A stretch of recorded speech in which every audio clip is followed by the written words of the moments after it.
He betrayed her, destroyed her future, and left her to die. Literally. But when Sarah Lawrence opened her eyes 6 years in the past, she smiled. Because this time she wasn't here to fall in love. She was here to burn them all down. And walk away owning the empire they once used to ruin her.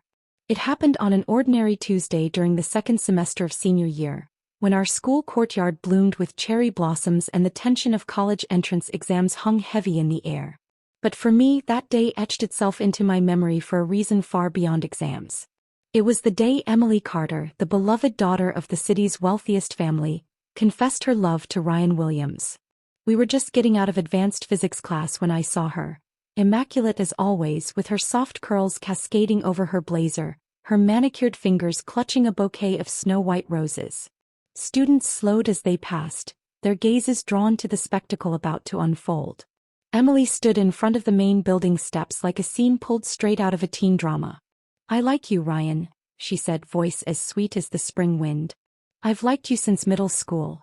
There was a breathless silence. I watched from a distance, frozen. Emily Carter had everything: money, influence, looks. The girl everyone admired and feared. And she was confessing to Ryan. Ryan Williams, my childhood friend, my seatmate for 3 years, and the boy I'd secretly harbored feelings for since we were both orphans in the same group home. My heart stopped. Ryan didn't hesitate. He looked straight past Emily and walked toward me. I remember blinking, confused, thinking maybe he was just going to get his bag.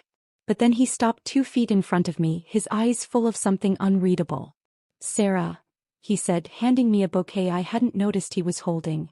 "I don't like Emily. I like you." Gasps echoed from the crowd. Emily's smile froze mid-expression. Everyone was stunned, including me. I stared at him wide-eyed, words caught in my throat. This must have been some cruel joke. Ryan, liking me? He was the only person who ever called me Snail when I trailed behind on our walks home. He teased me about my thick glasses, about how I read books instead of going to parties. What was this? "I mean it," he insisted. "I like you, Sarah Lawrence. Always have." Maybe it was the heat. Maybe it was the stunned faces of my classmates. Or maybe, just maybe, it was the fragile piece of my heart that had longed for these words since we were 12 years old. I nodded. Fully. Naively. That was the first step into my downfall. Ryan changed after that. At least I thought he did. He started holding my hand in public. He called me every night. When our homeroom teacher scolded us for sitting too close, he would just grin and say, "We're young. Let us live a little." And I believed him. Like a fool, I fell for every smile, every touch, every hollow word. When he asked me to skip class and hang out at the arcade, I went. When he copied from my test paper and said he couldn't focus when I wasn't by his side, I laughed and forgave him. When he whispered in my ear about experiencing life before graduation, I blushed and let him kiss me in the old gym's storage room. My grades dropped, just slightly at first. Then like a landslide. From the top 5 in the school, I fell out of the top 50 by the time the mock exams came. My teachers were stunned. My parents were furious. But Ryan just squeezed my hand and said, "Don't worry, Sarah. Exams don't define you. I believe in you." I clung to that. I clung to him. Until the day he let go. Graduation day came with golden light and tearful speeches. Students buzzed about university acceptance letters, taking group photos in their uniforms one last time. I stood on the sidelines, clutching my rejection letter from the university I'd dreamed of since freshman year. Ryan wasn't by my side. He hadn't been for 2 weeks now, his texts shorter, his calls less frequent. Emily, on the other hand, had become strangely present. Whenever I passed the hallways, I saw her with him. Laughing, whispering, sharing secrets that were once mine. That evening I opened my phone, and my heart shattered. On Emily's Instagram was a photo of her and Ryan, arms linked, standing in front of a giant "just engaged" banner. Her caption, "He finally chose me." Red heart. I ran. I don't know what possessed me, but I ran to the rooftop lounge of the Carter estate, one of the places Ryan used to sneak me into when we dated. I remembered he once said he liked the stars better from up there. The view was as cold as the betrayal in my chest. That's when I heard it. Their voices, coming from the floor below through the open balcony. "She really thought I loved her," Ryan was laughing. "Can you believe it? She was head over heels for you," Emily giggled. "Didn't you find her diary in her locker?" "Yeah. pages filled with Ryan this, Ryan that. Pathetic. His voice turned harsh. I only dated her so she'd back off from academics. You know your parents wouldn't let us be together if she took the top university spot. Did they really make you promise to keep her grades down? Emily asked playfully. Of course. And I delivered. If I couldn't even handle one lovesick orphan girl, what use would I be as your husband? I felt like I'd been punched. I stumbled back, hitting the wall behind me, breath catching in my throat. All of it, every kiss, every smile had been a lie. A calculated trap. He'd read my diary. He'd used me. And worst of all, I let him. I don't remember how I got home that night. The days after were a blur. I didn't eat. I didn't sleep. My parents, already ashamed of my academic failure, left me to wallow in silence. Graduation had passed. My name had been whispered in every hallway, my reputation reduced to a cautionary tale. Sarah Lawrence, the girl who once stood proud at the top of her class, had become the idiot who gave up everything for a boy who never loved her. One rainy evening I stepped outside. The sky was dark and my umbrella wouldn't open. I walked anyway. I barely registered the sound of screeching tires. My mind was still in that hallway, still hearing Ryan's voice, still reliving every cruel word. The headlights hit me before I could even react. There was pain. Blinding, searing pain. My bones cracked like glass. I didn't scream. I didn't cry. My last thought before the darkness took me wasn't regret. It was fury. I never slapped that bastard when I had the chance. The sound of my own heartbeat woke me. Thump, thump, thump. It wasn't the beeping of a hospital monitor or the soft hiss of oxygen. It was the crisp rustling of papers, the faint murmur of students outside a window, and the fresh scent of spring drifting in through the curtains. My eyelids flew open. Sunlight streamed through the open windows of room 3A. My desk was covered in textbooks. My backpack, worn but familiar, rested against the leg of the chair. I looked down at my hands. No bandages. No blood. No IVs. Just clean skin. A perfectly healthy body. Then the realization hit like a jolt of lightning. I wasn't dead. Or more accurately, I'd come back. A sharp knock interrupted my spiraling thoughts. My seatmate poked her head in. Sarah. You're not going to believe what's happening in the courtyard. Ryan's about to confess to someone. My breath caught. My body stood up before my brain caught up. I rushed to the window and there it was. The scene I thought I'd only see once in a lifetime. Ryan Williams standing on the school's main steps, surrounded by petals. Dozens of students had gathered in a semicircle. Phones were out. Murmurs buzzed through the air like bees drunk on gossip. This time I didn't hesitate. I walked out of the classroom with purpose. Down the stairs. Through the crowd. Until I was standing right in front of him. He smiled when he saw me. That same fake smile he'd worn in the past. The one I used to think was love. He reached into his blazer and pulled out a handful of pink rose petals, tossing them into the air. They fluttered down around us like manufactured romance. He dropped to one knee. Sarah, he said louder this time. I've liked you for so long. Please. Be my girlfriend. He held out a bouquet of baby's breath like it was the most precious thing on earth.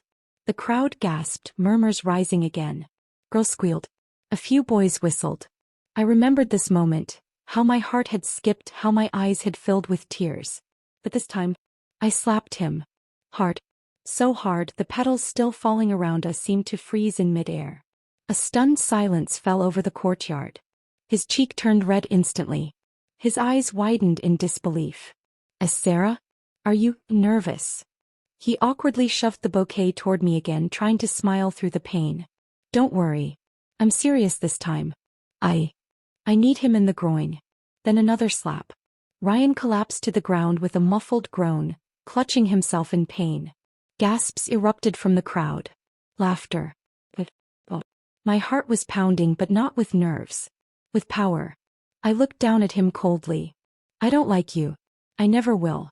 Don't ever come near me again. I turned to the crowd. Show's over. Go back to your lunch. The students scattered like startled birds. Some lingered, but I held my head high and walked back toward the classroom. Behind me, I heard Ryan stumble to his feet. You think you can humiliate me like this? He hissed. I confessed to you in front of everyone, and this is how you repay me? I turned, arms crossed. What part of stay away from me didn't you understand? His smile twisted into something darker. You're just an orphan. You think anyone else would want you? I only lowered myself to like you because I felt sorry for you. The words had once broken me. This time they barely scratched the surface. Looks like your ego grew but your grades didn't, I replied dryly. We may both be orphans, Ryan, but I've got talent, ambition and self-respect. You've got none of the above. His face turned red. Don't forget, I've read your diary. The color drained from my face but I recovered quickly. Right. The diary. The one he'd stolen from my desk in my last life. The one filled with my private thoughts. My love letters to him. My dreams of marrying him. Except this time I had burned it the night I woke up again. A voice cut through the tension. What's going on here? A teacher approached, brows furrowed. The other students stood back, murmuring under their breath. She hit him, someone whispered. He confessed and she just, bam. She used to follow him everywhere. What happened? Ryan stood straighter, clutching his bruised ego. Sir, I didn't do anything. Sarah's been obsessed with me for years. He stalks me. I only confessed today because she wouldn't leave me alone. He pointed at me, eyes burning with righteousness. She's got a diary.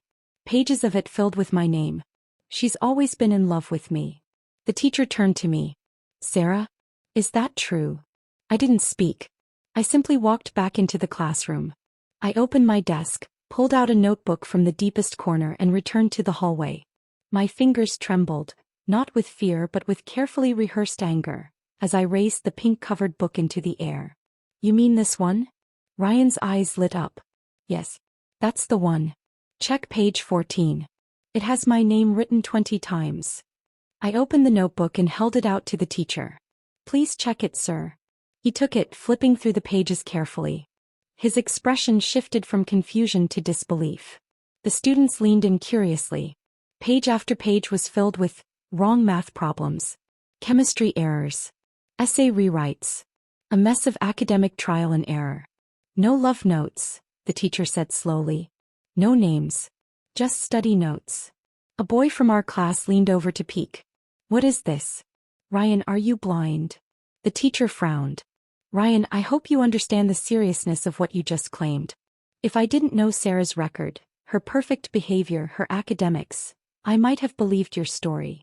Ryan looked like a fish pulled from water. His mouth opened and closed uselessly. It was there. She must have switched it. That's enough, the teacher said coldly. One more stunt like this and I'll recommend expulsion. Ryan's face crumpled. The teacher turned to me. Are you all right? I nodded. Thank you, sir. That evening the entire school buzzed with the drama. Ryan's reputation plummeted. Rumors exploded like fireworks. He confessed and got slapped. She said she didn't even like him anymore. He accused her of stalking? What a narcissist. Someone nicknamed him Narcissus Ryan. It stuck like glue. He didn't show up to school for 2 days. When he did return, it was with Emily Carter on his arm, like he was trying to pretend none of it had happened. Emily beamed as if she'd just walked out of a fairy tale. They acted like royalty. We've held hands, hugged at every hallway corner. I didn't care. Because this time, I was ready. In my past life I'd fallen for a lie. This time I was going to build the truth into my weapon. And for Ryan Williams and Emily Carter, the show had only just begun. When I arrived at school the next morning, the world had changed. Or rather, Ryan's world had. The moment I stepped into the courtyard, I could feel it in the air. The sideways glances, the murmured giggles, the way students huddled in circles with hushed tones and wide eyes, passing on the same story like wildfire. He cried after she slapped him? No way. I heard she slapped him twice, then kneed him. Like bim bim. Dude, she just walked away like a queen. Didn't even look back. Ryan looked like someone had drop-kicked his ego into another dimension. I didn't even try to hide my smile. Turns out the rumors were doing all the work for me. The Sarah the pathetic lapdog image had crumbled like stale bread. And in its place, a new version of me, colder, sharper, untouchable. And Ryan? He wasn't just the school's laughingstock anymore. He was Narcissus Ryan. 2 days passed without him showing up. Rumors claimed he was too embarrassed to return. Some said he'd gone into hiding, others said he was transferring schools. But by day 3 the circus returned. He walked into the hallway, hand in hand with Emily Carter. And if that wasn't enough, he was smiling. Worse, posing.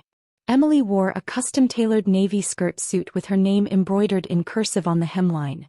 Subtle by Carter standards, which meant flashy by everyone else's. Students turned to stare, some amused, others confused. As they passed by, Ryan smirked in my direction. Emily clutched his arm tighter and whispered something into his ear.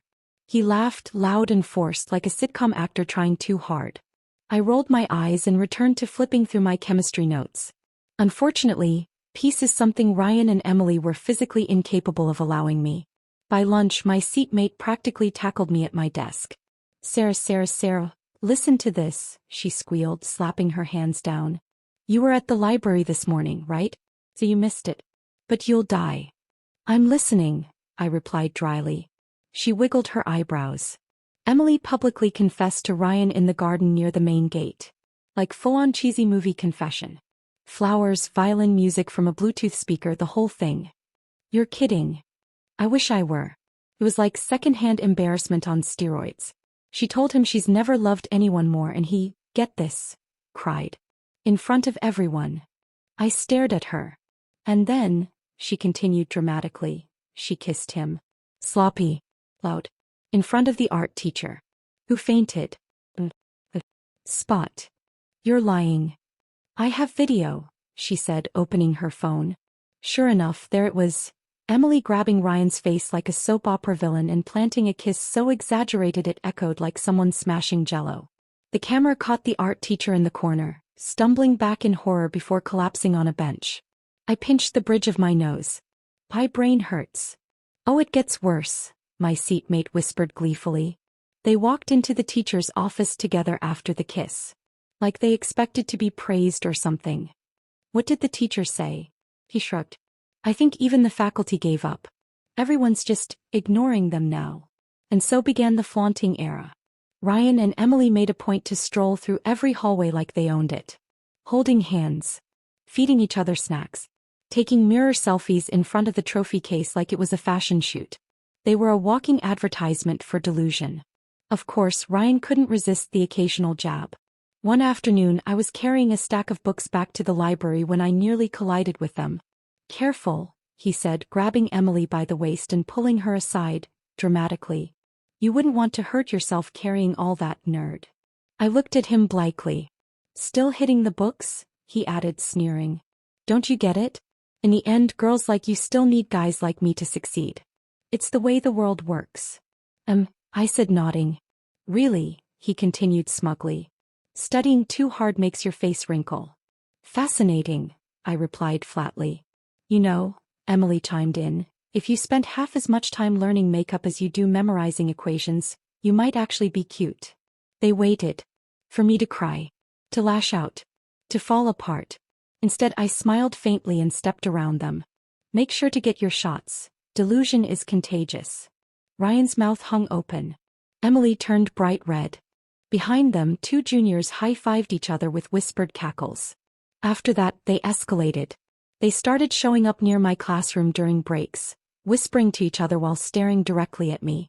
Emily once dropped a handwritten note on my desk that said, "Jealousy makes you ugly." I fed it to the class turtle. One day as I was drinking from the water fountain, Ryan appeared beside me. "I forgive you, you know," he said solemnly. "For rejecting me. I know it was just pride. But I'm willing to take you back."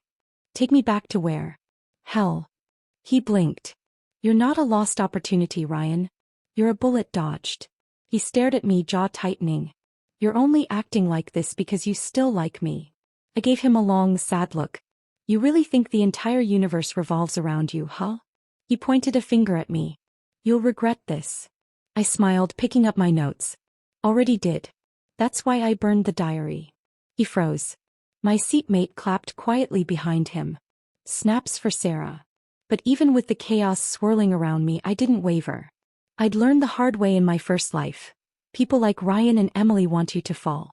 They feed off reaction. Off control. This time they wouldn't get either. Instead, I threw myself into my studies. While they were skipping classes for cafe dates, I was dissecting biology textbooks and practicing physics equations until my wrist ached. When they posted selfies in the karaoke booth, I was solving mock exams under a study lamp with post-it notes on my mirror. People started noticing. Even my homeroom teacher pulled me aside one day. "You've changed, Sarah," she said gently. "You seem focused." "I have a lot to prove," I replied. He smiled proud. "Then prove them all wrong." Of course, Ryan tried to push his luck again. But he wouldn't get far. Not with what I was planning. I didn't need revenge through screaming or violence. I would rise so high they'd need binoculars to look up and see what they threw away. And I'd let them choke on the view. The weather that week was oddly pleasant. Sunny with just enough wind to lift the leaves from the pavement and swirl them like golden confetti. A deceptively peaceful backdrop to what would become one of the most ridiculous weeks of my high school life. By now, the entire school had settled into two camps. Those who laughed behind Ryan and Emily's backs, and those who watched the ongoing soap opera like a live show with daily updates. I was determined to stay out of it. Unfortunately, they had other plans. It started on Thursday. I had just returned to class after submitting an assignment when I found a small, sleek object sitting neatly on my desk. A pen, except not quite. My seatmate grinned at me, twirling another identical one between his fingers. "Got it from my cousin. It's a voice recorder. Keep it in your pocket. Trust me, you'll need it." I raised an eyebrow. Expecting another performance? "Ryan cornered Emily yesterday behind the gym and begged her not to dump him," he said in a hushed voice. "And rumor has it he's planning something. Probably thinks he can convince you he's still God's gift to women." I slid the pen into my blazer pocket with a sigh. "Fine. But if this turns out to be another 'I still love you' speech, I'm faking a seizure to get out of it." He laughed. "Deal." It didn't take long. During our break, Ryan appeared at the classroom door like a misplaced ghost. His shirt unbuttoned at the collar, hair styled with intentional messiness, eyes full of something he likely thought was longing. "Can I talk to you?" he asked, his voice low and mysterious. Before I could respond, a few heads popped up around the room. One of the students sitting near the back muttered, "Oh, this should be good," and leaned forward like it was a stage play. I sighed. "Fine." As we stepped out into the hallway, I heard my seatmate whisper loudly, "Recording's on." Ryan led me around the corner, pretending to be secretive, as if there weren't 20 pairs of ears pressed against the classroom wall. He cleared his throat and turned to me with an air of self-importance. "Sarah, I've thought a lot about what happened. I know you were just scared. You didn't mean to reject me like that." It was pride. I stared at him. "Is this a therapy session or a confession? Because if it's the latter, I'd rather go back to learning about chemical bonds." His expression faltered, but only briefly. "I'm giving you another chance," he said with exaggerated patience. "All you have to do is apologize to me in front of everyone. Admit you were shy. Say you've liked me all along and I'll forgive you." I blinked. "You want me to publicly humiliate myself," I said, "so you can play the magnanimous hero?" Ryan smiled. "Exactly. I'll even break up with Emily." I let that hang in the air for a moment. "You're saying, if I apologize, you'll reward me by dumping your girlfriend?" He nodded proudly.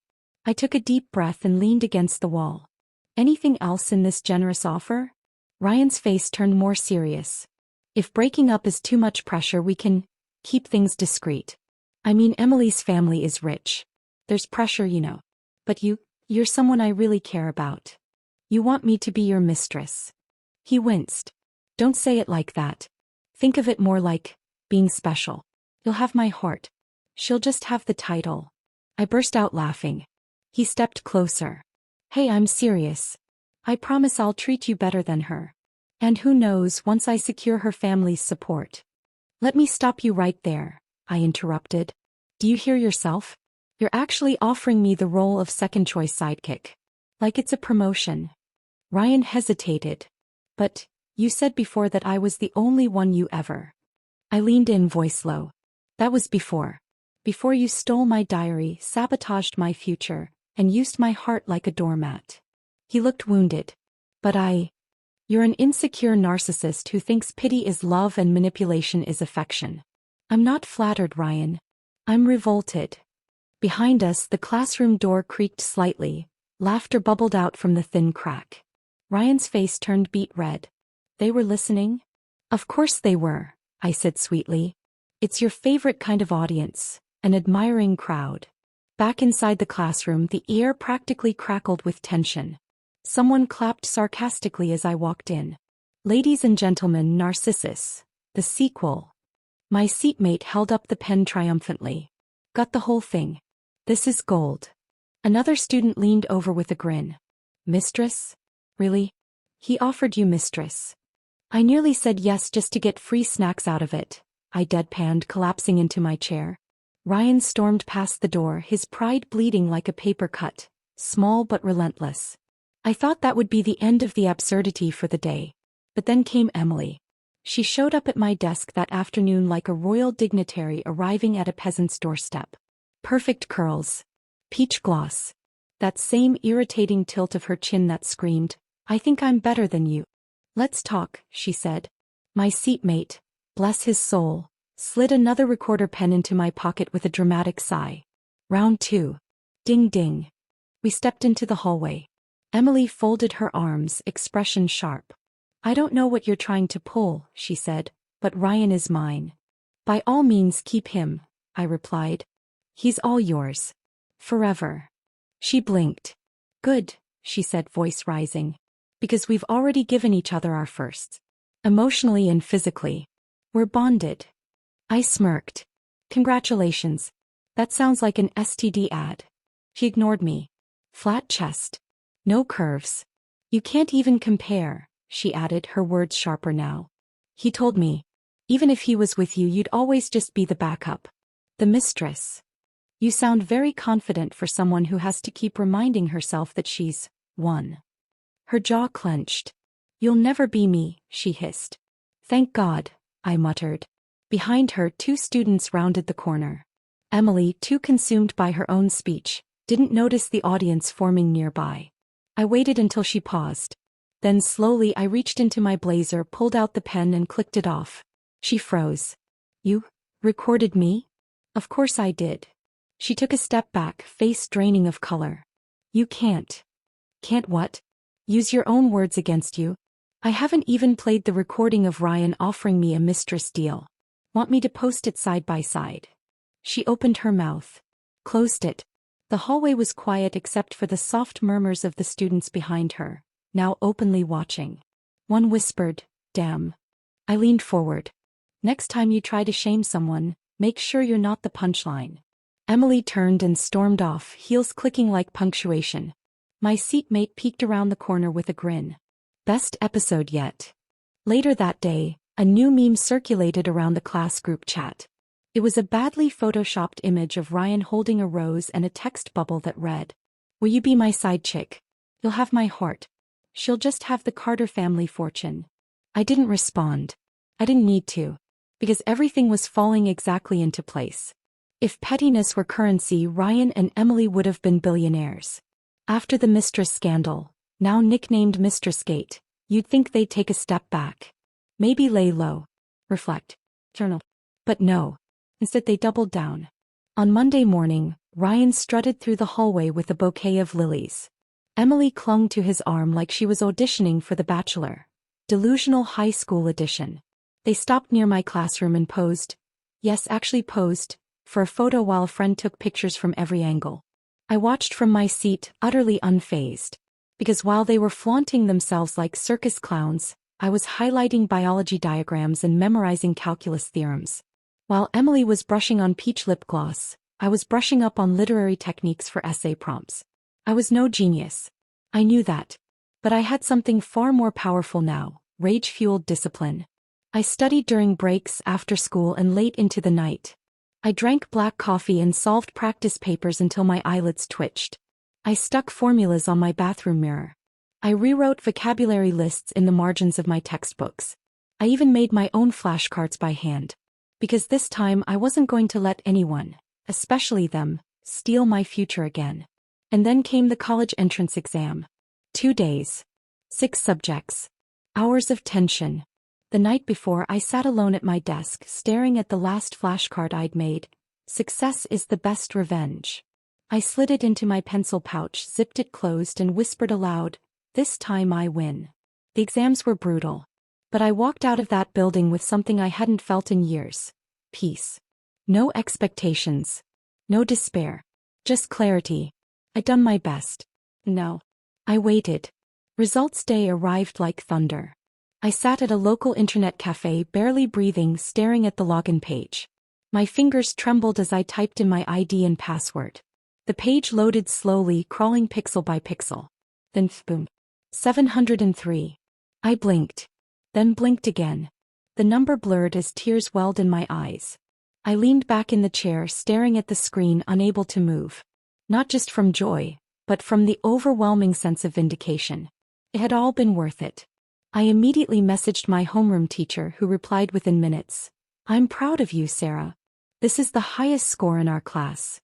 And from my closest classmates came an outpouring of congratulations.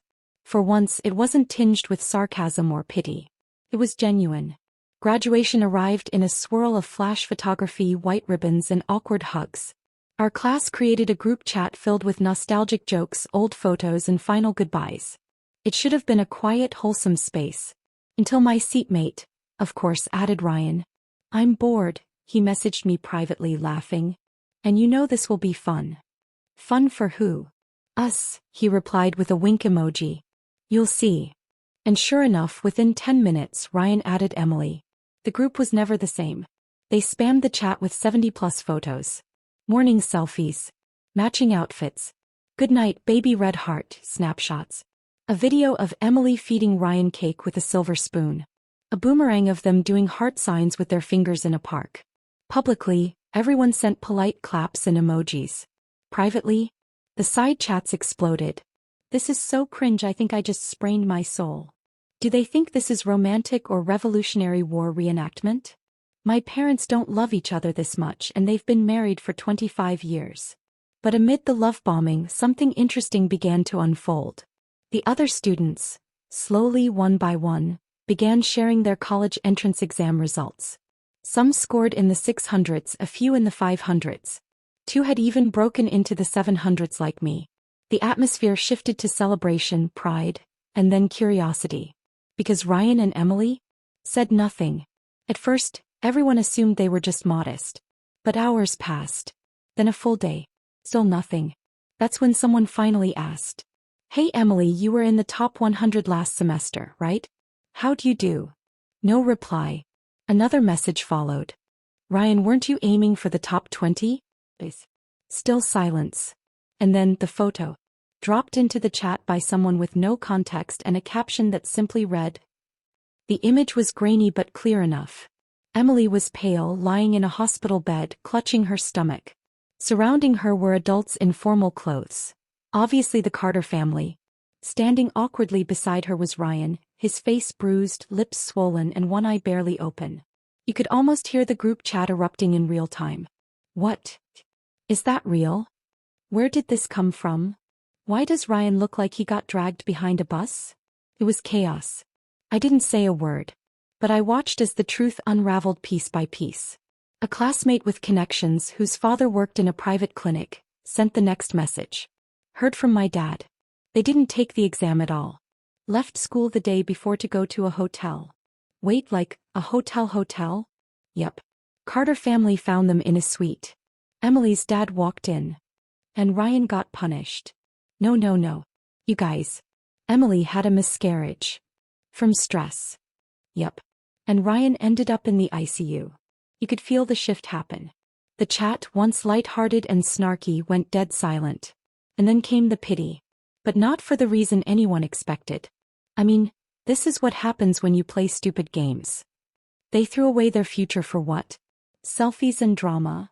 Sarah dodged a nuclear bomb. I leaned back in my chair and stared at the screen. No gloating. No bitterness. Just one overwhelming thought. This time I won. If it weren't for the photo, Ryan bruised, Emily pale as snow, the two of them caught in a scandal worthy of daytime TV, I wouldn't have even considered going to the hospital. But curiosity is a slippery slope. And the group chat wouldn't let it go. Field trip. My seatmate messaged. Hospital. Let's go see the final episode of Narcissus and Swan. I sent him a flat emoji in reply. 5 minutes later he sent a voice note. Come on. Don't you want to see what rock bottom looks like in person? I didn't reply. But I found myself heading to the hospital anyway. The room was too clean. That was my first thought. Too white, too sterile, too quiet. The heart monitor beeped in rhythm. A vase of flowers sat untouched near the window. Ryan lay on the bed, his face still swollen. Bandages around his head, arm in a sling. He looked like the ghost of someone I used to know. 3 of my classmates entered first, talking quietly among themselves. I lingered at the back. Then, like a scene from a bad movie, Ryan's eyes fluttered open and locked straight onto mine. His lips trembled. Sarah. I said nothing. His voice cracked. Sarah. I missed you so much. The room fell silent. Everyone turned to look at me. I shifted awkwardly, not moving. He tried to sit up, groaning, reaching out with his uninjured hand. It's really you, thank God. My feet remained glued to the floor. Please, come closer, he said. I thought I'd never see you again. That was when it hit me. The way he looked at me. The desperation. The recognition. It wasn't normal. It wasn't just obsession. He remembered. I approached slowly. Ryan, what do you mean, again? He blinked fast, eyes brimming. I remember everything. That truck, you died. You died because of me. My skin crawled. He wasn't guessing. He knew. What are you talking about? I asked coolly, even though my heart pounded. He gave a strangled laugh. Sarah, we were meant to be. I messed up last time, but we've been given another chance. You've come back. I knew you would. I took a careful step back. He kept talking, his words rushing now. Emily, she was a mistake. I was stupid. I let her distract me. But I never stopped thinking about you. When I woke up here, everything came flooding back. He looked at me with such intensity one nearly flinched. I love you, he said. I always have. Please. This time let's do it right. One of my classmates coughed awkwardly. Another muttered, what the hell? Ryan ignored them completely, eyes locked on me. You said before you liked me, he said, his voice soft. Remember? In the orphanage? I gave you my snacks. We used to sit by the fence and... I also remember, I interrupted, voice like ice, how you mocked me. How you used my diary to humiliate me. How you promised my parents you'd sabotage my life. His smile wavered. That was just... I was scared. I wanted to protect you. I didn't know how to. Lie better. I snapped. Emily tricked me, he said desperately. She pressured me. Her family. I held up a hand. Stop. He quieted. I'm not here to forgive you, I said. I came to confirm something. And now I have. He blinked. I thought you were just obsessed. But you remember too. And that means this second chance is real. He nodded eagerly. That's why, I continued, I'm not wasting a second of it on you. I turned on my heel and walked out. He called after me, pathetically, painfully, but I didn't look back. The elevator doors closed just as his voice cracked into a shout. Sarah, please. Don't leave me again. The others were silent. No one said a word as we left the building. But it wasn't over. Not even close. 2 weeks later he showed up outside my part-time job. I spotted him across the street as I handed a coffee to a customer. He just stood there, leaning against a lamppost like a cartoon stalker. The next day he was at the bus stop near my school. Then outside the library. Everywhere I turned there he was. It wasn't romantic. It was terrifying. I tried to ignore it. Told myself he'd get bored. Move on. But he didn't. One evening as I was walking home he stepped in front of me. Sarah. I stopped cold. I'm serious, he said, voice trembling. I've changed. I remember everything. I know I failed you last time, but this time, I won't. I can be better. I said nothing. I'll leave Emily, he said. I'll do whatever it takes. Just give me one chance. I met his gaze. You had a lifetime of chances. He reached for my hand. Please. I jerked away. Don't touch me. He flinched like I'd slapped him again. I loved you, he whispered. You even died for me. I inhaled sharply. He leaned forward, pleading. How can you forget that? How can you be so heartless? That's when I snapped. I walked straight to the security booth at my apartment complex and said one word, stalker. The guards, used to dealing with drunk men and delivery scams, instantly took action. As Ryan approached, they stepped in front of me and blocked his path. One of them raised a walkie-talkie. "Sir, if you keep following this young lady, we will notify the police." Ryan looked stunned. "You're calling the police on me?" "She's asked you to leave her alone," the guard said. "Now go." Ryan's face contorted. "Sarah, you can't treat me like this." "You're right," I replied. "I should have done it much sooner." He lunged forward, but the guards shoved him back. "You love me," he screamed. "You died for me. That means something." But to me, it meant nothing now. I didn't see him again. Rumor said he tried a few more times to hang around near the school, but the guards warned him every time. Eventually he disappeared. Just like in my past life. Except this time, I wasn't the one vanishing. 6 years passed. I graduated top of my class. Got into a prestigious university. Earned scholarships. Started a business. I built everything from scratch, with my own hands, my own will. And Ryan vanished into the past.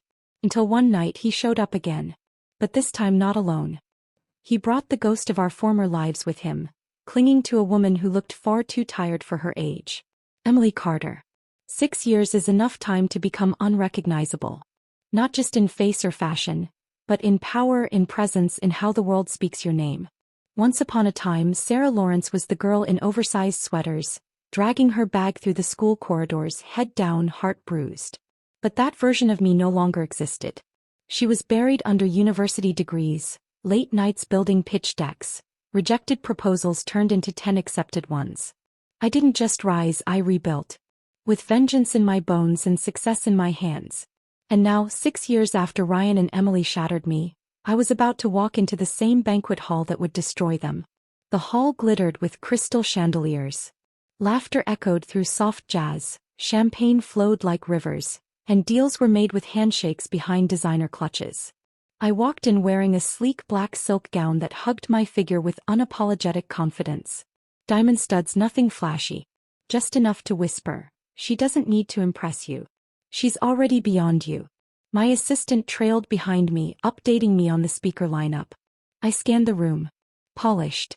Familiar faces from the business circuit. No signs of ghosts. Until one voice whispered beside me, "Look who just walked in." I turned to see one of my business partners, Mr. Patel, nodding toward the entrance. And then I saw them. Ryan and Emily. Ryan had aged badly. The easy arrogance was still there, but the charm had rusted. There was something exhausted in his posture, something heavy beneath the forced smile. Emily looked worse. Her skin was pale under too much makeup, her eyes sunken behind fake lashes. The proud tilt of her head still remained, but her movements were jittery, uneven. Like a porcelain doll with chipped paint. They hadn't seen me yet. Mr. Patel leaned in, voice low. "That's Emily Carter, right?" I nodded, lips barely twitching. "Used to be promising, I heard," he murmured. "But ever since she hooked up with that guy, her life's been a mess. Multiple terminations. Tried to keep him with a baby once. Didn't work." My spine straightened. He continued without pause. "Last one resulted in complications. He can't have kids anymore." He tried to walk, but the Carters cornered him legally. Forced marriage. Now they show up everywhere looking for investors like stray dogs. I raised my glass, letting the wine swirl. Guess some people choose the rope they hang themselves with. They spotted me 30 minutes later. Emily was the first to react. Her expression twisted into something between contempt and disbelief. She whispered something to Ryan, and the two of them approached, weaving through the crowd like they were still the center of it. When they reached me, Emily's voice was sugar-laced venom. "Well, look who it is," she said with a sneer. "Sarah Lawrence. Didn't expect to see you here. You're not someone's assistant, are you?" I didn't flinch. Her eyes flicked to my name tag, which was subtly tucked beneath my clutch. Ryan gave a low chuckle. "She probably came here with her boss. Or hoping someone will hire her." "I mean, good on you," Emily added, arms crossed. "Still working hard after all these years. Not everyone's born with connections." Her tone was mocking, but her eyes held panic. Because unlike them, I looked successful. He couldn't figure out why. And that terrified her. Then Ryan leaned in closer, his cologne too strong, his voice too smug. "You know," he said softly, I've gained control of most of the Carter family's assets now. If you're still struggling, I could offer you a partnership. I raised an eyebrow. A partnership? He smirked. One night with me. I'll give you a deal on whatever startup you're pitching. Maybe throw in some funding. The rest depends on how well you perform. My glass tilted slightly. Then I laughed. Softly. Coldly. Ryan, I said, my voice laced with pity, I used to think you were dangerous. But now I realize, you're just pathetic. He blinked. You think I'm here begging for scraps? I added. You think I came hoping you'd save me? I leaned in closer. Let me give you a gift for old time's sake, reality. You're a joke. Emily stepped forward, bristling. Watch your mouth. But her words were cut off by the sound of a microphone clicking. The host of the banquet had taken the stage. He greeted the guests, thanked the sponsors, and then his eyes scanned the room. When they landed on me, he smiled. A genuine smile. Ladies and gentlemen, he said, we're honored to have a very special guest with us tonight. Please raise your glasses for our second-largest shareholder and strategic partner, Miss Sarah Lawrence. The room turned to me. Applause followed. Glasses were raised. People smiled. Ryan turned to stone. Emily swayed slightly, lips parting. I met their stunned expressions with the faintest smile. Oops. I forgot to mention, I own part of the company hosting this event. The host descended from the stage and walked straight past Emily, past Ryan, and stopped in front of me. Miss Lawrence, he said warmly, shaking my hand. Having you here personally honors us. Thank you, I said. It's a pleasure to be part of something this meaningful. The moment was perfect. Crushing. Elegant. Public. Ryan found his voice first. He stepped forward too quickly. We know each other, he said. High school classmates. We go way back. Emily forced a laugh. Yes. We were so close in school. I held up a hand, silencing them both. Chairman, I said politely, could we please have these irrelevant individuals escorted out? My voice was smooth. Come, taken. I don't like them. The chairman's smile didn't even falter. He turned to his assistant. Escort them out, please. Security arrived within seconds. Ryan's expression snapped into panic. Wait, Sarah. Miss Lawrence, please don't do this. Emily grabbed his arm, shrieking. Don't cancel our deal, we need this. I don't recall offering you a deal, I said, sipping my wine. But you said, Ryan stammered. Right. That you'd give me a deal. For a night. The guards moved in. No. Please. Emily's voice cracked. We were wrong. We didn't know. They were dragged backward through the crowd. Miss Lawrence. Ryan shouted. Don't do this. We're finished without this deal. I know, I said. Then I turned away. Their voices faded behind me. I stood tall as the applause resumed. My glass raised again in a quiet final toast. To the future. And to never being small enough to beg for love again. Their voices echoed faintly even as the ballroom doors swung closed behind them. Miss Lawrence. Please. Wait, don't cancel, don't. But it was done.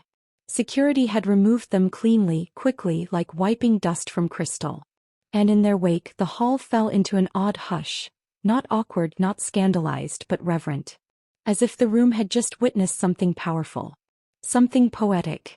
The ghost of Sarah Lawrence, the girl who once cried behind biology textbooks and swallowed heartbreak like medicine, was nowhere to be seen. In her place stood a woman carved from steel and second chances. The chairman clinked his glass again. Shall we continue? Smiles returned. Music played softly. Waiters resumed serving and glasses began to clink. And yet, the center of gravity had shifted. Every conversation now orbited around me. Miss Lawrence, your company's expansion in Europe, brilliant. You must let us treat you to dinner next week. We'd be honored. What's your view on long-term sustainability models? The attention should have felt overwhelming. In my past life I would have folded under it. But now. It was air. It was balance. It was exactly where I belonged. Near the end of the evening the chairman returned to my side. I owe you, he said simply. I gave him a knowing smile. No. You made a smart business call. He chuckled. Still, watching them get dragged out like that, cathartic. More for me than you, I promise. His grin faded into something thoughtful. You didn't even raise your voice. I didn't need to. He stared at me for a moment, then lifted his glass. To quiet power. I lifted mine. And to long memories. The next morning, news broke like a cracked dam. Heiress Emily Carter and husband thrown out by major shareholder Sarah Lawrence. Viral banquet banishment. The fall of a power couple. Who is Sarah Lawrence? And how did she outsmart them all? Social media exploded. Clips, comments, replays, speculation. Every major outlet covered it. Some were kind, others sensational. But none could ignore the obvious. The Carter family had been publicly humiliated, and their golden couple exposed as fools in front of the industry's most powerful players. It didn't stop there. By the following week, Carter Group shares plunged 19%. Investors fled. Rumors swirled that Emily's father had suffered a heart episode the day after the banquet. Their biggest partners froze deals. Board members began resigning. And finally the hammer dropped. Emily Carter was disinherited. And Ryan? No one could find him. He went offline. No posts. No sightings. No interviews. Only whispers. He tried to contact Sarah again. He was seen begging for a meeting outside one of her offices. She didn't even acknowledge him. All true. He waited outside my building for hours. Security called me. I looked out from the 32nd floor and watched him pacing, broken. Then turned away. I gave no interviews. No press statements. I didn't need to. My silence was the headline. 2 months later, I found myself standing alone on the rooftop of my downtown office building. The city stretched beneath me, lights glowing like a million second chances. A breeze tugged at the hem of my coat. The sky was a deep indigo, the stars hidden behind skyscrapers, and yet I'd never felt closer to clarity. I pulled out a thin notebook from my bag. The last copy of my diary. The one from my past life. The original, the one I had rewritten, not burned. I flipped through the pages. Ryan gave me a chocolate today. He's so sweet. I hope one day he sees me the way I see him. Maybe I'll confess. Someday. I smiled softly. Not bitterly. Not cruelly. Just full. I tore the pages out one by one and let the wind carry them into the night. They fluttered over the ledge, danced across the skyline and vanished. Downstairs my assistant texted. Press asking if you want to comment on the Carters' bankruptcy. I typed back. No comment. Let ghosts rest. And just like that I was free. No more diary. No more heartbreak. No more Ryan. No more Emily. They were echoes now. Footnotes. And I was the headline. I turned back to the stairwell, heels clicking like punctuation on marble. The door closed behind me with a soft thud. The past was gone. And the future? It was entirely mine. The end.